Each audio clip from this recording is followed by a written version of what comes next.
What the hell is this? Get out! Right now! The manager of the Sterling Room restaurant yelled as a smell black like a couple food in truck. hoodies walked through the door. This is a 5-star restaurant. We don't tolerate homeless people. The woman stiffened. The man beside her gently placed his hand on her back. We only want one table, sir. He said, softly, politely, almost a whisper. The manager stepped closer, close enough for them to hear. People like you aren't publicly allowed to eat here. You'll upset my guests, and everything will go bad. The manager pointed outside. Now get out before I call the police. The man said nothing. He just glanced at the wall behind the manager's shoulder. The manager had no idea that the worst night of his life had just begun. Let me take you back to that morning. Before the insults. Before the police. Before any of it. Saturday, 7:14 a.m., Richmond, Virginia. Curtis Crawford stood in his kitchen, barefoot, flipping pancakes on a cast-iron skillet that was older than his marriage. The kitchen smelled like butter and maple syrup. The radio on the counter played low. Old Motown. The kind that makes you sway without thinking. Nothing about this house screamed money. The fridge was covered in magnets from family vacations. A kid's drawing taped to the cabinet read, "Best Uncle Ever." The floorboards creaked when you walked too fast. But here's what you didn't know yet. Curtis Crawford was the CEO of Crestline Hospitality Group, 9 high-end restaurants across the East Coast. Net worth deep into 9 figures. The kind of man whose signature could buy an entire city block before lunch. You'd never guess it looking at him. He wore a faded college t-shirt and basketball shorts. His reading glasses sat crooked on his nose. He hummed along to the radio while he cooked. That was Curtis. Quiet money. No flash. No show. Denise came downstairs in hospital scrubs, still smelling like hand sanitizer from an early morning surgery shift. She was a pediatric surgeon. The kind who opened children's chests and fixed their hearts. Literally. She kissed him on the cheek. Stole a pancake off the plate. "So what's the plan tonight, Mr. Crawford?" Curtis smiled. 20 years, baby. I'm taking you somewhere special." "Somewhere special in these scrubs?" "We'll change after volunteering. Or we won't.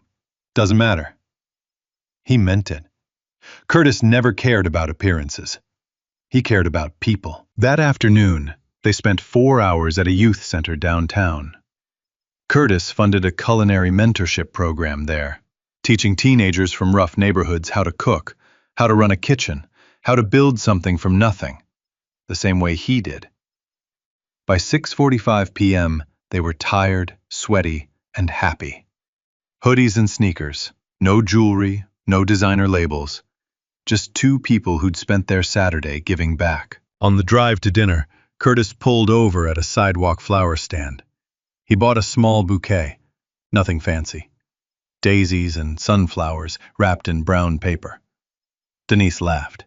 "You own 9 restaurants and you're buying me gas station flowers?" "These aren't gas station flowers.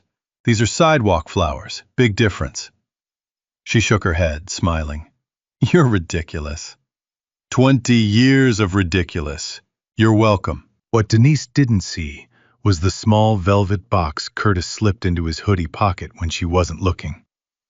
Inside was a bracelet, white gold, engraved, 20 years, still my favorite seat at the table. He'd been planning this moment for weeks. Now, let's talk about where they were headed. The Sterling Room. One of Richmond's most prestigious restaurants. A new American fine dining destination in the heart of the Arts District. Tasting menus starting at $200 a plate. Crystal glassware, linen napkins. The kind of place where people proposed, celebrated promotions, and closed business deals. Near the entrance, there was a wall of framed photographs. Founders, investors, key figures who built the restaurant from the ground up. Curtis's face was in one of those frames. A group photo from opening night 4 years ago. Him shaking hands with Chef Raymond Ellis, smiling. But the photo was small, easy to miss if you weren't looking. And nobody was looking. 3 months ago, the Sterling Room hired a new general manager, Bradley Thornton. White, 38. Came from a failed steakhouse chain in Charlotte. Sharp suit, firm handshake, big talk about brand standards and clientele management. The staff noticed something within the first week. Bradley liked to stand near the entrance. He watched who came in. He watched what they wore. He watched the color of their skin. If you were white and wearing khakis, you got a smile and a table by the window. If you were black or brown, or anything that didn't fit Bradley's picture of the right kind of guest, you got excuses. Fully booked. Private event. Dress code violation. In 3 months, at least 6 parties of color had been turned away. Nobody reported it. Nobody said a word. Until tonight. Because tonight, Bradley Thornton was about to make the biggest mistake of his career. He just didn't know it yet. 7:15 p.m. The Sterling Room was alive. Warm, golden light spilled across white tablecloths. The clink of wine glasses mixed with soft jazz from hidden speakers. The smell of seared duck and truffle butter drifted from the kitchen in rich, heavy waves. Every table was dressed with fresh flowers and candles flickering behind crystal glass. Waiters in black vests glided between tables carrying silver trays without making a sound. It was the kind of place that made you whisper without knowing why. Curtis held the door open for Denise. She stepped inside with the bouquet of sidewalk flowers in one hand and his arm in the other. Cool air hit them like a wall, clean, sharp, scented with something expensive. The marble floor gleamed under their sneakers. At the hostess stand, Gabrielle Foster looked up and smiled. 22 years old, college student, working weekends to cover tuition. She reached for 2 leather-bound menus. "Good evening. Welcome to the Sterling." A hand came down on the menus before she could finish. Bradley Thornton. He appeared from the side like he'd been watching the door all night, waiting for exactly this moment. His eyes locked onto Curtis and Denise. He scanned them the way a bouncer scans a fake ID. Top to bottom. Hoodie, faded jeans, beat-up sneakers, brown paper bouquet with a drooping daisy. His lip curled upward. Slowly. "What the hell is this?" Curtis blinked once. "Excuse me?" Bradley didn't lower his voice. Didn't even try. "I said, what the hell is this? You two smell like a deep fryer. This is a 5-star restaurant, not a damn soup kitchen." The couple at the nearest table stopped eating. A woman in pearls slowly set her fork down. Her husband cleared his throat and looked away, pretending to study the wine list. The jazz kept playing, but the room already felt different. People were listening now. Curtis took a breath. Slow. Measured. The kind of breath a man takes when he's choosing peace over war. "We don't have a reservation, but we were hoping a table might open up." "No reservation?" Bradley let out a full, open-mouth laugh. Head tilted back, shoulders shaking, like Curtis had just delivered the funniest joke of the century. "We've been fully booked since Tuesday. Every table, every seat, nothing available tonight." Denise looked past Bradley's shoulder. Right at that moment, a couple walked in behind them. White. The man wore a wrinkled polo and loafers without socks. The woman wore a sundress with flat sandals. "No reservation," Denise heard them say so clearly. Bradley turned around. His entire body transformed. Shoulders dropped, smile bloomed, voice turned to warm honey. "Welcome to the Sterling Room. Perfect timing, we just had a cancellation. Right this way, folks." He grabbed 2 menus and walked them personally to a window table overlooking the courtyard. Pulled out the chair for the woman with both hands. Placed the wine list before the man like a sacred offering. He even leaned in and whispered something that made them both laugh. Then he strolled back toward Curtis and Denise. Same hallway, same floor, different world entirely.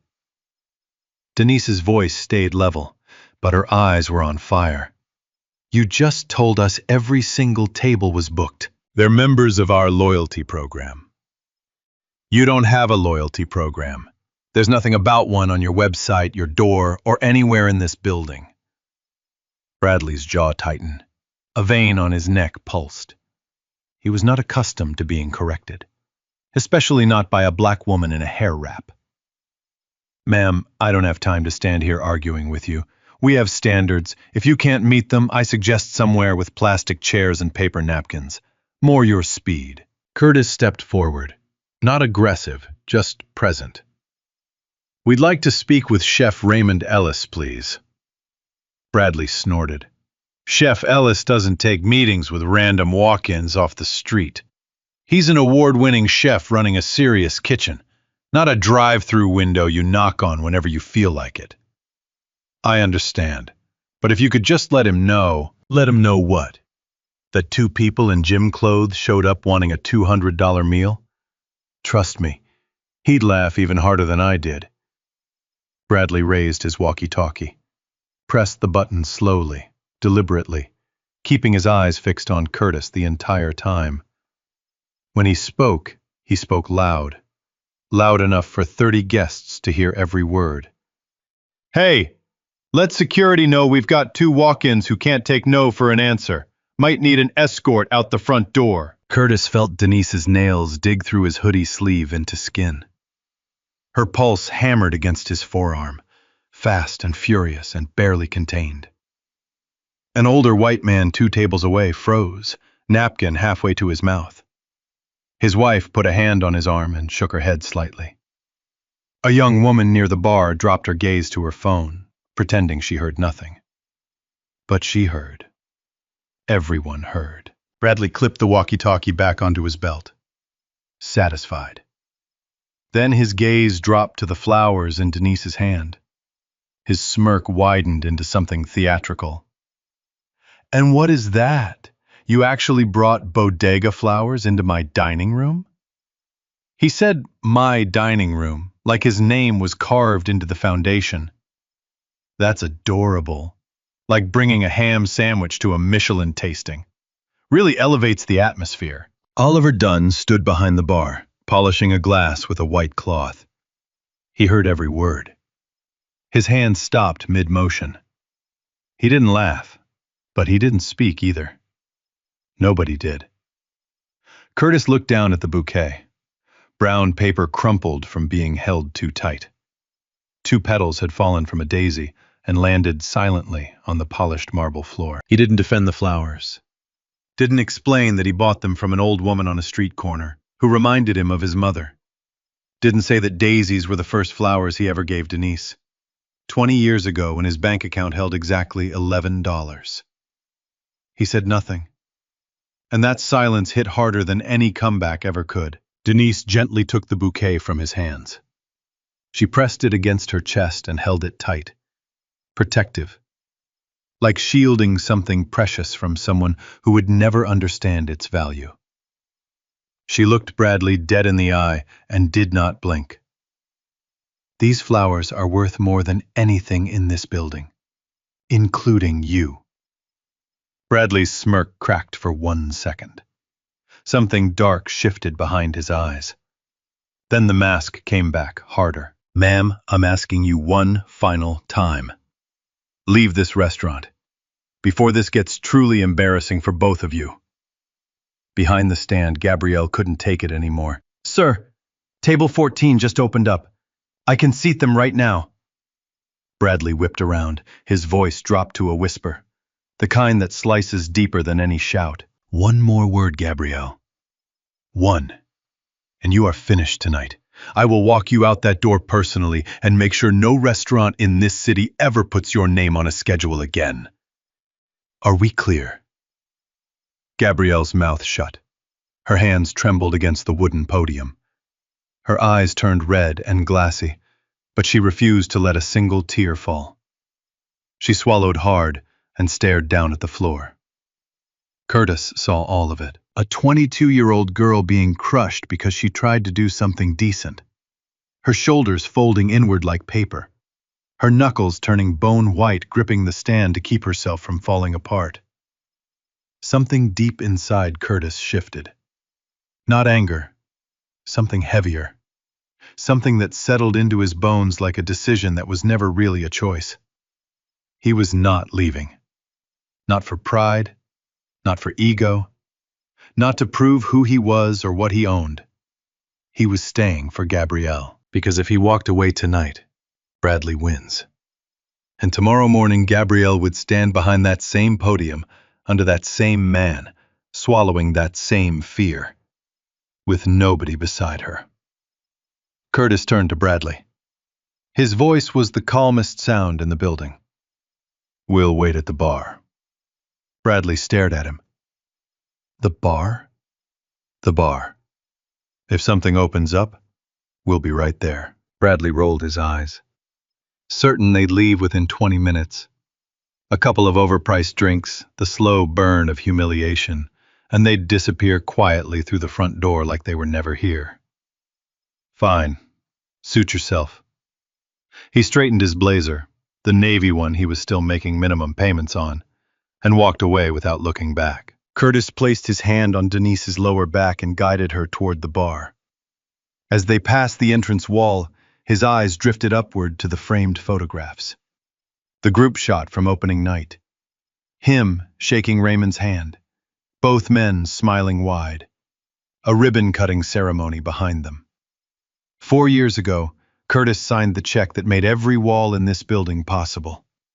Tonight, he couldn't get a single table in it. Curtis and Denise sat at the far end of the bar. 2 stools. No menus. No greeting. Just 2 glasses of tap water that Oliver Dunn placed in front of them without making eye contact. No wine list. No cocktail suggestions. Just water. In a restaurant where the cheapest glass of wine cost $35. Curtis didn't push it. Not yet. He let the water sit untouched.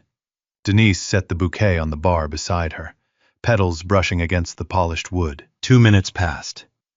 Then 5. Oliver stood 3 feet away, wiping the same glass over and over, pretending they didn't exist. Behind him, the bar shelves glowed amber and gold, rows of expensive bourbon and wine lit from below like a museum display.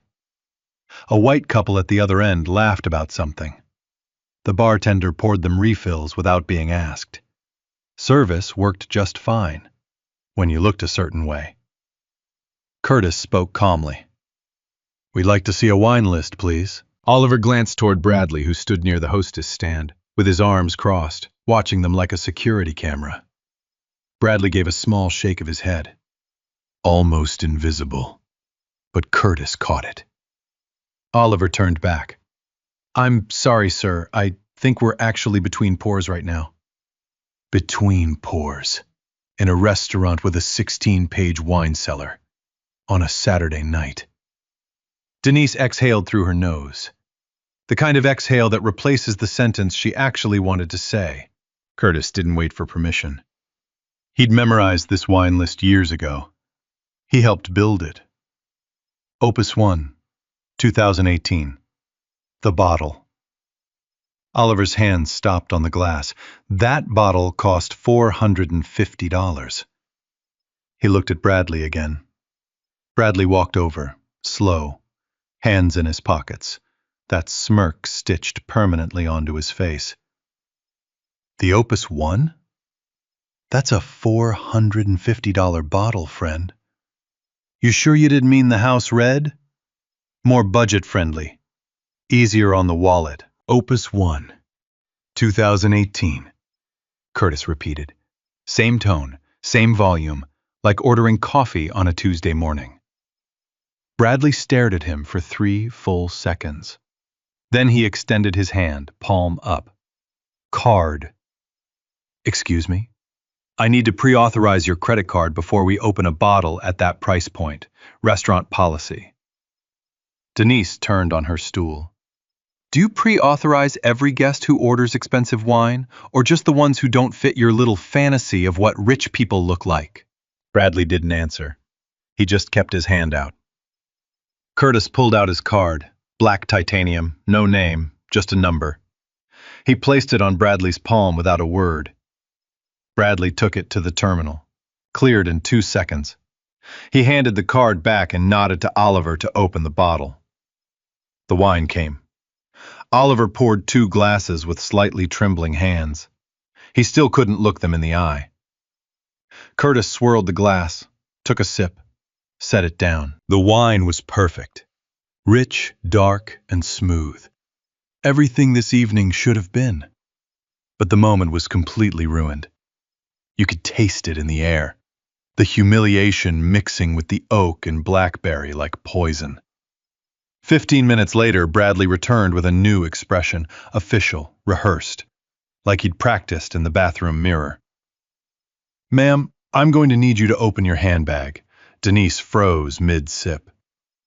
What did you just say to me? We've had items go missing recently. Silverware, small decor, standard procedure. We're checking all guests at the bar tonight. It was not standard procedure. No one else had been asked. A white woman 3 stools down had her designer bag wide open on the counter, lipstick, wallet, phone spilling out, and Bradley hadn't glanced at it once. I'm a pediatric surgeon, Denise said. Her voice was quiet but cut through the noise like a surgical blade. I operate on children's hearts. And you're standing here asking me to prove I didn't steal a fork? I'm asking politely, man. Let's not make a scene. Curtis stood up. The stool scraped against the floor. The sound cracked through the room like a gunshot. 6'2". For the first time all night, his full height filled the space. He looked down at Bradley with eyes that carried 20 years of building something from absolutely nothing. You will not touch her bag. You will not speak to her like that again. And if you say one more word to my wife, I promise you, you will remember this night for the rest of your life. Bradley stepped back. Not from fear, because he wanted witnesses. He wanted Curtis to swing first, to yell, to give him a reason to turn this into something it wasn't. Curtis saw it, read it like a page from a book he'd been handed too many times. He sat back down slowly. Bradley smiled. He thought he'd won that round. Then came the relocation. Bradley leaned over to Oliver, loud enough for Curtis to hear every syllable. Move them. Down to the very end, by the kitchen door. I don't want paying guests having to look at them while they eat. Oliver hesitated. Sir, they are paying guests. They bought a 450. Did I stutter, Oliver? Move them. Now. Curtis and Denise were relocated to the last 2 stools, pressed against the swinging kitchen door. Every time it opened, a blast of heat, steam, and clanging metal hit them in the face. The smell of dish soap and old grease replaced the truffle butter. A busboy nearly clipped Denise's elbow, rushing past with a gray tub of dirty plates dripping. This was not a seat. This was a punishment. This was Bradley telling them exactly where he believed they belonged. Out of sight, next to the trash, invisible. Curtis looked at Denise. Her bouquet sat on the bar between them, wilting from the kitchen heat. A petal fell into her wineglass. She fished it out with her finger and placed it gently on a napkin, like it still mattered. Because it did. Happy anniversary, baby, Curtis said quietly. Denise looked at him, eyes glistening. Best one yet. She meant it. Because he was still there. Because even here, next to the garbage cans and the kitchen smoke and the dirty dishes, He was still hers, and she was still his. But Bradley wasn't finished. He moved through the dining room, table by table, leaning in close, whispering the same poisonous message at every stop. Just a heads up. The couple at the bar? We're not sure how they got in. I've contacted security. Keep your belongings close tonight. Most guests nodded without question. A few pulled bags into their laps. One man shifted his chair to angle his back toward the bar entirely, like their presence might somehow contaminate his evening. But not everyone bought it. Harold Anderson, white, 72, retired Marine, 10-year regular, set his napkin down and looked Bradley square in the face. Son, I've been eating here since before you learned to tie a Windsor knot. I've never once seen you ask a guest to open their purse. Not once. What exactly is going on tonight? Bradley's smile thinned. Just being cautious, Mr. Anderson. No, I don't buy that for a second. Bradley walked away without another word. Harold turned to his wife Betty and shook his head. Something's not right about that young man. Not right at all. Then Bradley made his final move. He stepped into the back hallway, pulled out his personal phone, dialed 911. Yes, I'd like to report 2 suspicious individuals at my restaurant. They've refused to leave despite multiple requests. They may be intoxicated. One of them stood up and threatened me physically. I feel unsafe in my own establishment. Every single word was a lie. 2 officers arrived 11 minutes later. Bradley met them at the front entrance, shaking hands like old friends. He walked them toward the bar, narrating his fabricated version the whole way. They barged in, harassed my staff, caused a scene, refused to leave. The officers approached Curtis. Sir, we received a call about a disturbance. Can we see some identification? Curtis reached slowly into his back pocket, handed over his license.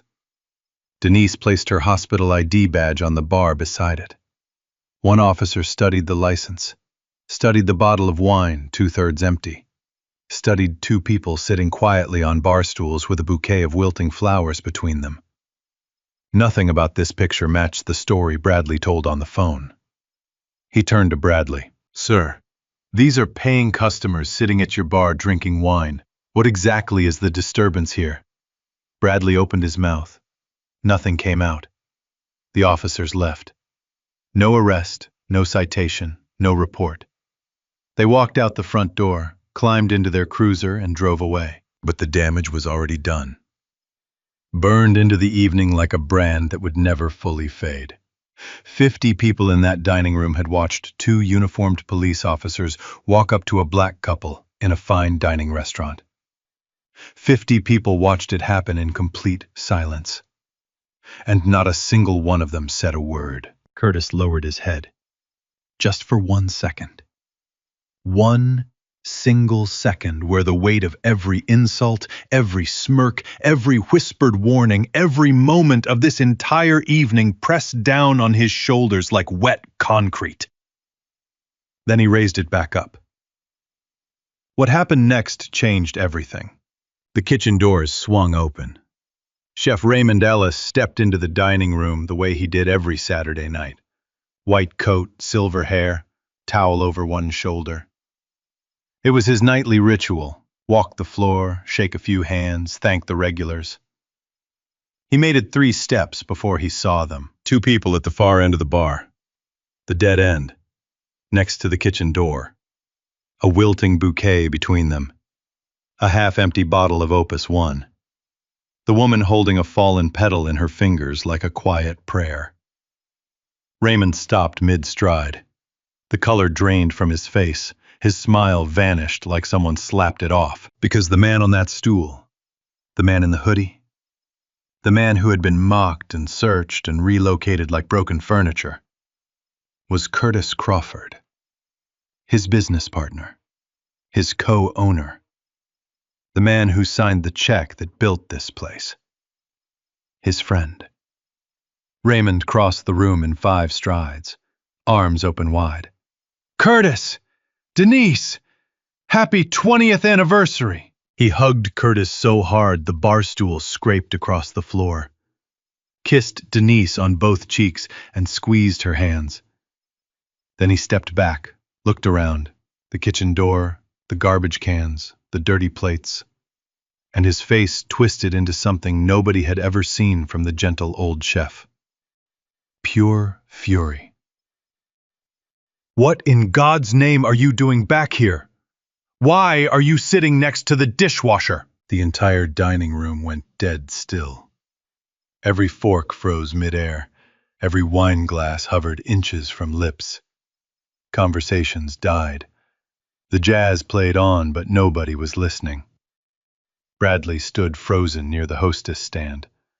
The smirk was gone, replaced by something pale and hollow. Raymond turned to him, warm to ice in one breath.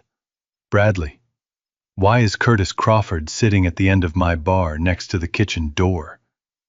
Chef, they're walk-ins. They didn't have a reservation.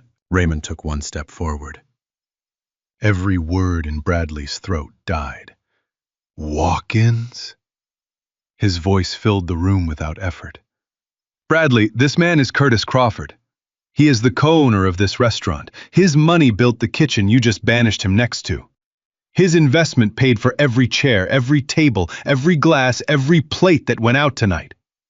His name is on the lease you have never bothered to read.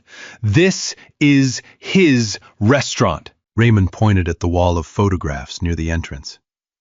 That's him, right there, shaking my hand, opening night. His face has been on that wall for 4 years, and you couldn't be bothered to look. The room erupted in murmurs. Whispers rolling from table to table, heads turned toward the photograph, toward Curtis, toward Bradley. Harold Anderson stood, nodding with quiet vindication. Gabrielle pressed both hands over her mouth. Tears streamed down her face. Not sadness, but relief. The kind that comes when you realize the world might be fair after all. Bradley collapsed. Not physically, but everything else.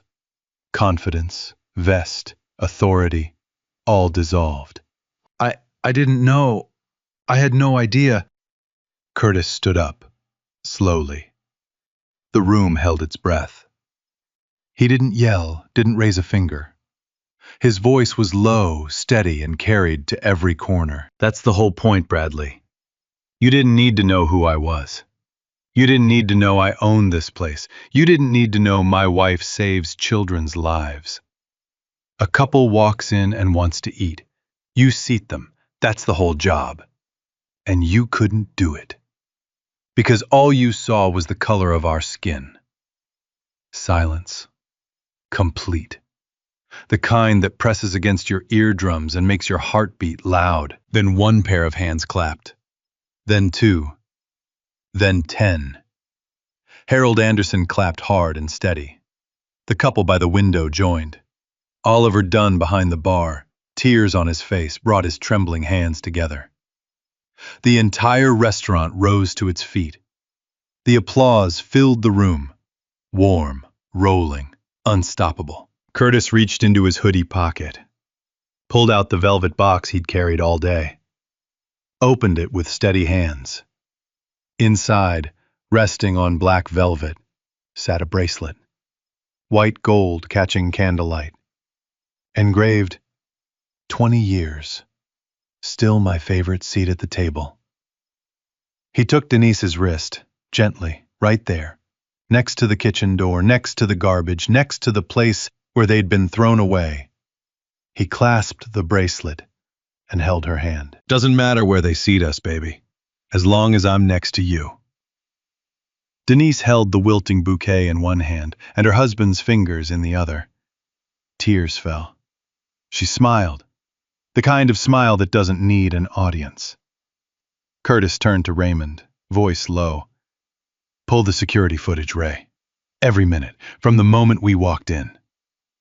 He looked at Bradley one last time. Every single minute. Curtis took Denise's hand. They walked through the dining room together, past the tables, past the bar, past the wall of photographs. The front door opened, and the cool night air rushed in. They stepped outside. The door closed softly behind them. Bradley Thornton stood alone in the center of the dining room. 50 pairs of eyes burning through him. No smirk, no walkie-talkie, no authority. Just a man in a suit he couldn't afford, standing in a restaurant he never owned, realizing the worst night of his life had only just begun. The dining room emptied slowly that night. Guests paid their bills in near silence. Some left tips larger than usual. Guilt money, maybe. A few stopped Gabrielle on the way out and whispered apologies. One woman squeezed her hand tightly without saying a single word. By 10:30 p.m., the Sterling room was closed. Kitchen crew gone, candles out, jazz stopped. The only light still burning came from the back office where the door was shut tight. Raymond Ellis sat behind his desk, hands flat on the surface.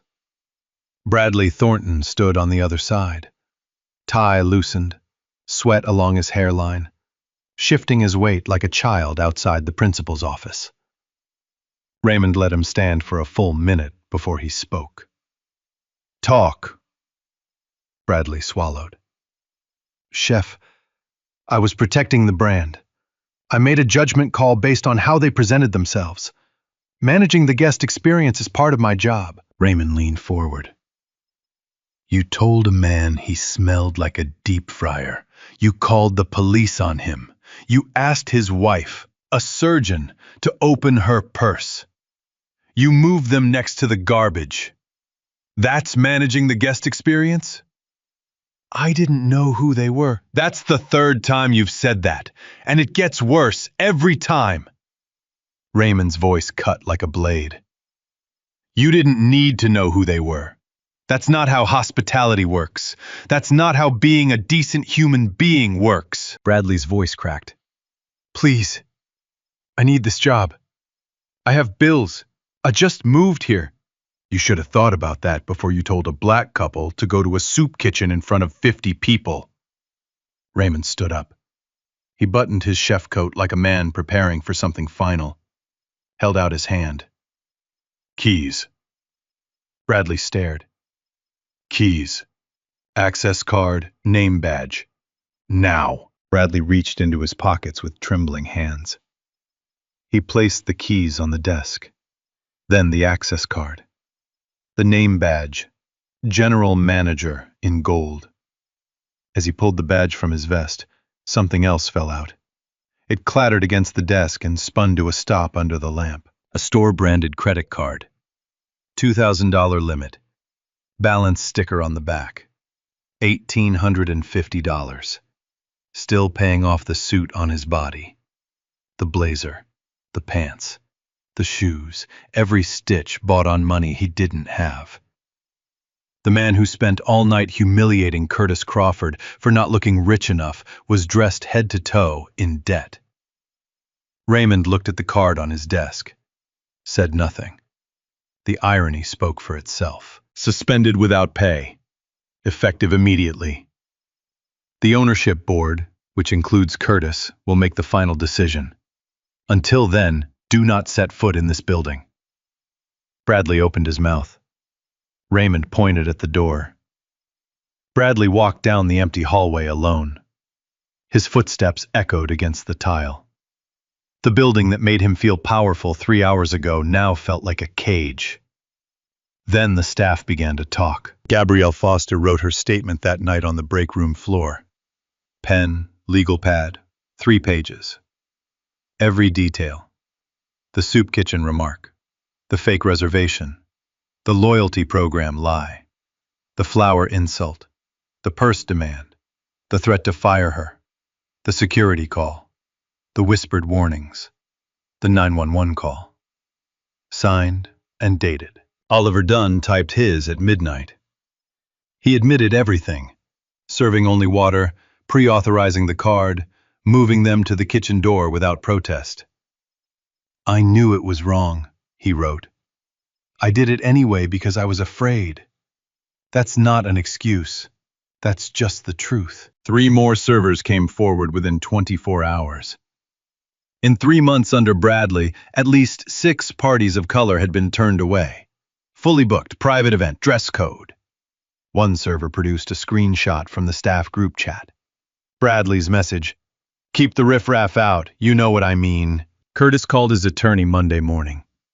Not to sue. Not yet. He wanted footage preserved, statements compiled, a formal investigation opened. He filed a discrimination complaint with the Virginia Human Rights Council. His attorney made one more call, to the steakhouse chain in Charlotte where Bradley previously worked. The discovery was damning. Bradley hadn't resigned. He'd been fired after a complaint from a Latino family he refused to serve. His resume listed the departure as voluntary. His employment history was built on lies. And every single one was about to surface. The ground beneath Bradley Thornton wasn't cracking. It was already gone. The footage hit the internet on a Tuesday morning. Gabrielle posted a 90-second clip from the Sterling Room's security cameras with Curtis's full permission. No narration, no filters, just raw footage. Bradley at the walkie-talkie, Curtis holding flowers, Denise asked to open her purse, police walking in, 2 people sitting quietly at the end of a bar next to a kitchen door in a building their money built. 5 million views in 48 hours. Hashtag Seat Them Now trended nationally. Then came hashtag Flowers for Denise. People across the country sent bouquets to the restaurant. Roses, daisies, sunflowers. Some wrapped in brown paper just like the ones Curtis bought from the sidewalk. By Thursday, the hostess stand was buried under flowers and handwritten cards from strangers who had never met Denise but wanted her to know she was seen. Patricia Moore, a Richmond news anchor, ran a 12-minute evening segment. Security footage uncut. Interviews with witnesses. Bradley's full employment history on screen. The Charlotte Steakhouse, the Latino family's complaint, the termination disguised as a resignation. Harold Anderson appeared on camera. 72. Retired Marine. Voice steady. "I fought for this country so every American could walk through any door they choose. What I saw that night was un-American." The segment went national. Within a week, the Latino family from Charlotte, the Garcias, saw the news coverage and contacted Curtis's attorney. They had their own story and their own scars. Bradley had pulled the exact same routine on them, fully booked, dress code, private event. 3 years apart, 2 states, the same man running the same ugly game. Bradley was no longer facing one incident, he was facing a documented pattern. Then he made the worst decision of his life. He went on a local podcast. The host lobbed easy questions. Bradley, in a borrowed blazer, said the words that sealed his fate. "I'm a victim of cancel culture. Curtis Crawford is a billionaire using his money to destroy a working-class man over a misunderstanding. I didn't do anything wrong." The clip went viral. 3 million more views. People posted security footage beside his quotes. His mouth said misunderstanding. The camera said something else entirely. His attorney quit the next morning. One sentence. "I can no longer effectively represent Mr. Thornton." 6 weeks later, the case went to trial. Bradley was charged under the Virginia Human Rights Act, violation of public accommodation anti-discrimination statutes. Additional charge, fraudulent misrepresentation on his employment application. The courtroom was standing room only. Gabrielle Foster took the stand first. White blouse, no notes. Her voice never wavered. She walked the jury through every single moment of that night in precise, devastating detail. The soup kitchen remark, the walkie-talkie call for security, the fake reservation excuse, the demand to open Denise's purse, the forced relocation to the kitchen door, and the direct threat to destroy her career if she said one more word. When asked how she felt when Bradley said she would never work in this city again, she paused, like I didn't matter. Like doing the right thing was going to cost me everything.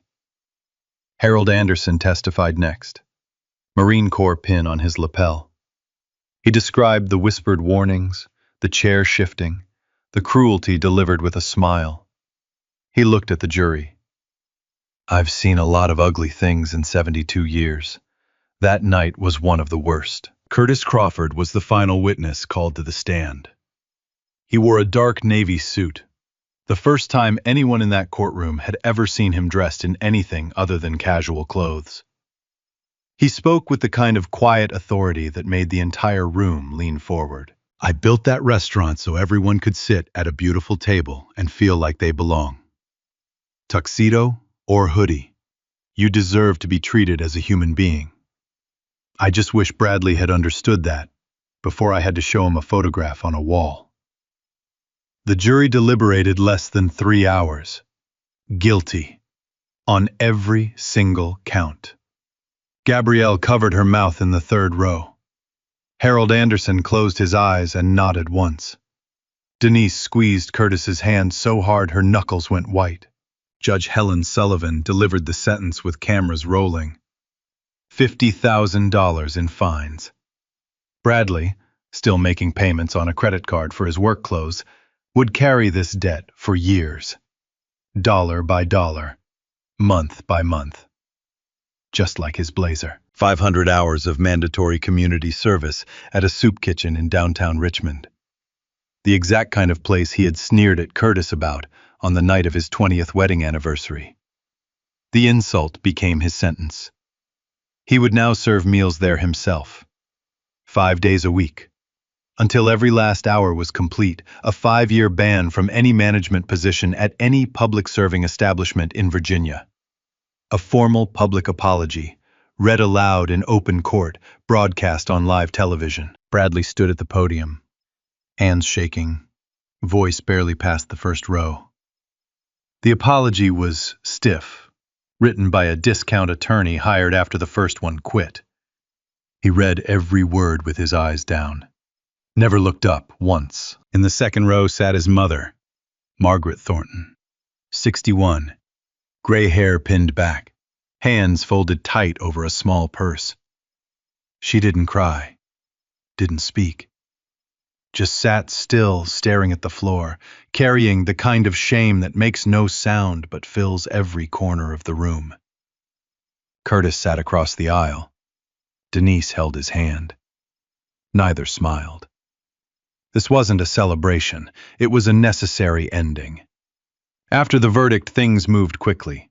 The Sterling Room implemented mandatory anti-discrimination training for all staff, funded by Crestline Hospitality Group. A new code of conduct was posted in every employee area. Curtis promoted Gabrielle Foster to front-of-house manager, Bradley's old position. The girl he threatened to destroy now sat in his chair, greeting every guest who walked through the door with the warmth Bradley never had. Raymond Ellis released a statement the next morning. No excuses. No guest should ever have to prove their worth to eat at our table. We failed that night. One man's prejudice was allowed to represent this restaurant. That changes now. Every person who walks through our door will be treated with dignity. We will not fail again. A national magazine ran a 4-page profile on Curtis Crawford. The quiet billionaire who never put his name on a building. The man who built an empire from a single food truck, who never put his face on a billboard, and who still bought his wife flowers from a sidewalk stand because that's who he was before the money, and who he stayed after. The headline? The owner nobody recognized, and the lesson a city will never forget. 1 month later. Saturday evening, 7:15 p.m., the Sterling Room. Curtis and Denise walked through the front door. Same hoodies, same sneakers, same kind of Saturday, volunteering at the youth center all afternoon, tired and happy, smelling like industrial kitchen soap and teenagers' burnt pancakes. Curtis carried a bouquet. Sidewalk flowers.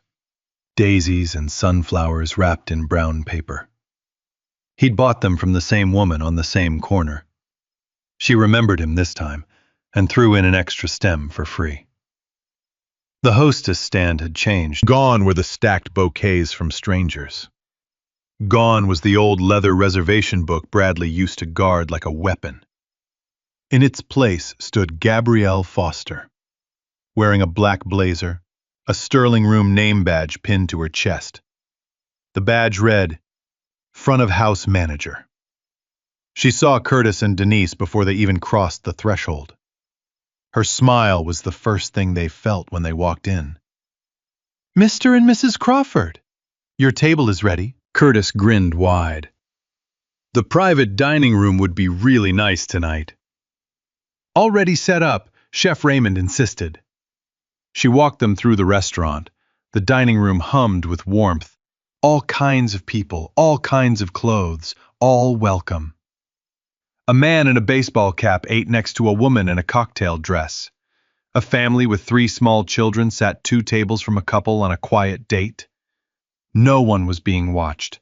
No one was being judged. The room just breathed, easy and open. As they passed the entrance wall, Curtis slowed down. The photographs had changed. The old group shot from opening night was gone. In its place hung 2 new frames, side by side, centered on the wall where every guest could see them. The first was a photograph of Curtis and Raymond on opening night. Just the 2 of them, shaking hands, grinning wide, a ribbon-cutting ceremony behind them. A proper portrait this time. No more hiding in the background of a group shot. The second frame stopped Curtis in his tracks. It was a photograph from that night. The security camera still frame. Curtis and Denise sitting at the end of the bar next to the kitchen door. Denise clutching the wilting bouquet against her chest. Curtis's hand resting on hers. 2 people holding on to each other in the worst seat in the house. Beneath the photograph, engraved in a small brass plate, were 5 words. "Every seat is the best seat." Curtis stared at it. His eyes went glassy. He pressed his lips together and breathed through his nose, the way men do when they're trying very hard not to cry in public. Raymond appeared from the kitchen, towel over his shoulder, same as always. He walked up behind Curtis and put a hand on his back. "Had it framed last week. Figured we should never forget."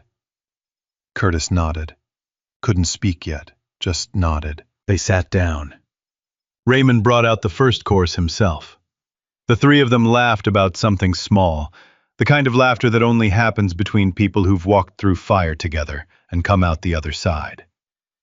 Denise set the new bouquet of sidewalk flowers in the center of the table, right next to the candle, right where they belonged. Now, one more scene. A soup kitchen in downtown Richmond. Fluorescent lights buzzing overhead. Metal trays, plastic forks.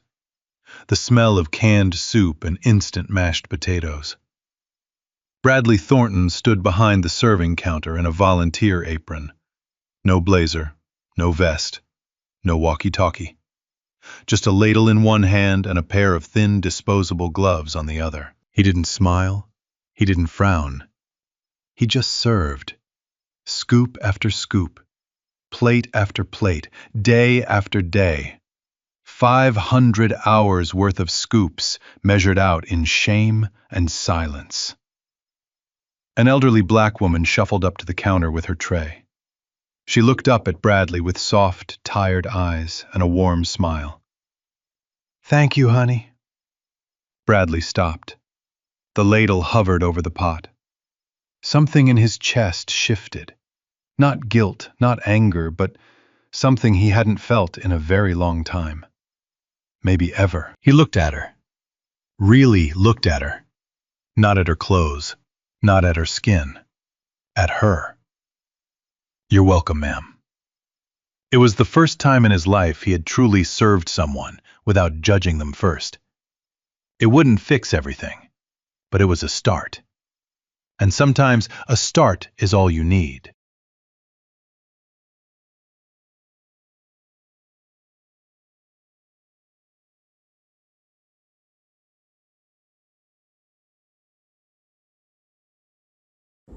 Can I be real with you for a second?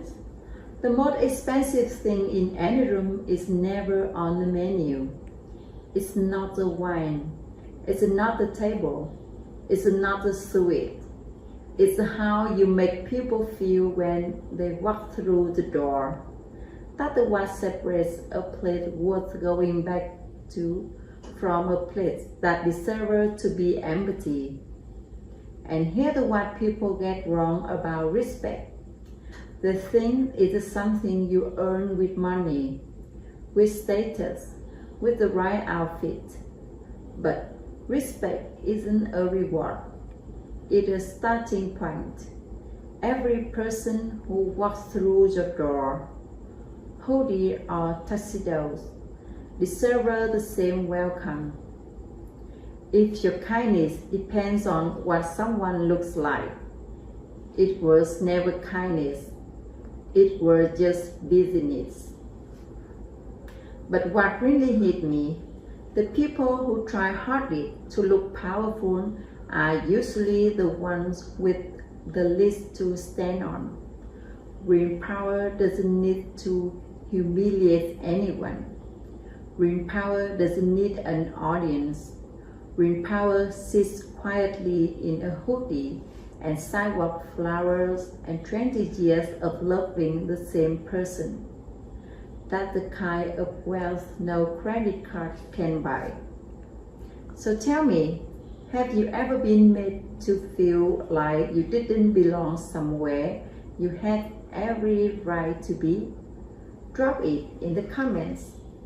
If this one hit you, share it, like it, subscribe so you are here for the next one. Because every seat is the best seat, as long as the person next to you is the right one.